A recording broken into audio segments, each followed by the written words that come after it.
Companions, welcome.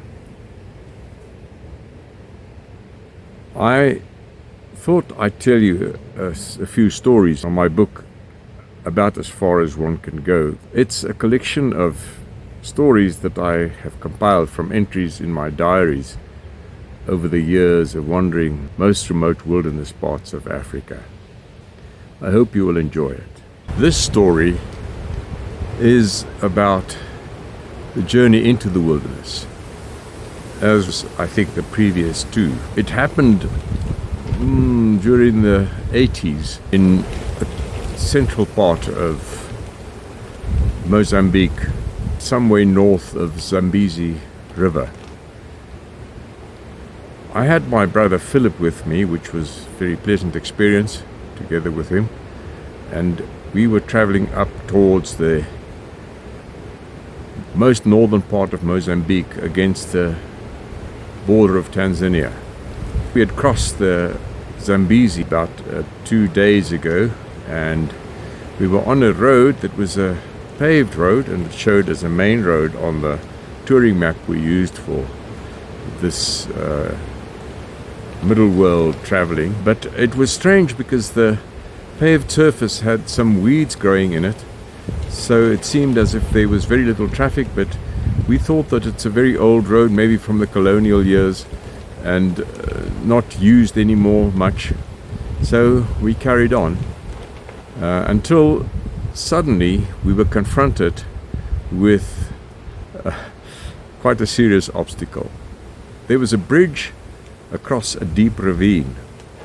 It was a steel bridge, but it was completely deformed. The deck was buckled down, the railings were badly bent, and the deck had lifted above the surface of the road by about half a meter. It was completely impossible to get onto it, and it seemed rather unsafe. But we had 2 days of travel behind us, and it was almost inconceivable that we would take on these terrible African roads all the way back and then find an alternative route, which was also very scarce anyway. So we had a look at the situation. I climbed down the side of the ravine to look at the bridge from the underneath, and I could see that it was still resting on its supports on the near side and on the other side, on the far side, but on the near side it was barely catching. So it was very risky. The question is, the movement on the bridge, would that not perhaps cause the supports to slip over, and then the whole thing would tumble down, because it was only supported at the two ends.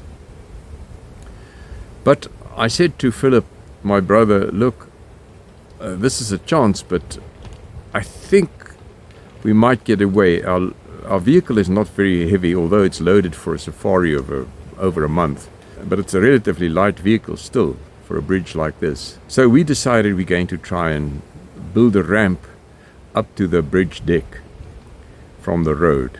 We were on the side of a hill, and rocks had rolled down over time. Maybe it was a rock avalanche that had damaged the bridge, or maybe some heavy truck had driven into it. Maybe it was damaged from the war years. Anyway, there were lots of rocks lying around, and we started packing these rocks into the gaps between the road surface and the bridge, and to also take up the difference in height. So we used larger rocks at the bottom, smaller ones that we filled in the gap to make a reasonably smooth surface for the vehicle to drive over. And eventually we were quite happy with our efforts. It was very navigable. Now we had to put our theories to test. There were 3 locals who had been watching this whole spectacle. They didn't say a word, and they remained completely expressionless. And I think they were thinking, what on earth are these stupid men doing here? Clearly from the civilized world, they're going to get themselves killed. I said to Philip, I think you rather stay this end, because if something happens and the thing does fall down, then only myself will be probably dead. This was a rather unpleasant thought. But we decided we're going to go, and I moved forward my front wheels onto the deck.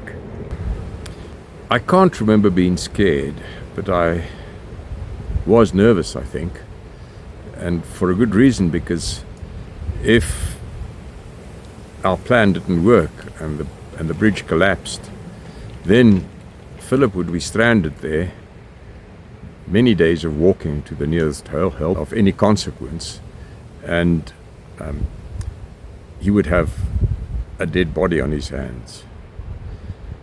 I carefully inched up the ramp and drove the front wheels of the Land Cruiser onto the deck. Philip was standing behind me watching, and he said no, he thought there wasn't any movement. So I drove a bit further until the rear wheels almost mounted the deck, and it still seemed okay. And now I decided I'm going to rather drive fast as possible across the deck instead of slow, because maybe my momentum, if the thing would collapse, would be enough to just carry me across. It wasn't a very wide ravine, probably about 25 to 30 meters wide. So I now got myself ready, and I looked in the rear mirror. Philip was standing there on the right-hand side. I remember very well the picture. He had his hands in his sides and his chin thrust forward slightly, one leg cocked, and I could see it trembling a little bit. And I thought, I just hope this thing works. So I gunned up the engine and I let go the clutch and I shot forward across the deck.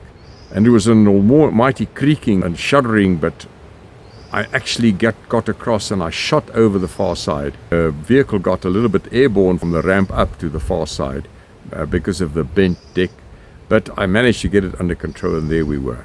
Philip walked across and joined me. Anyway, as we took off, I said to Philip, well, we made it, and good luck to the next damn fool. Companions, I hope you enjoyed that little story, and I'll bring you another one hopefully next week. Good luck until then.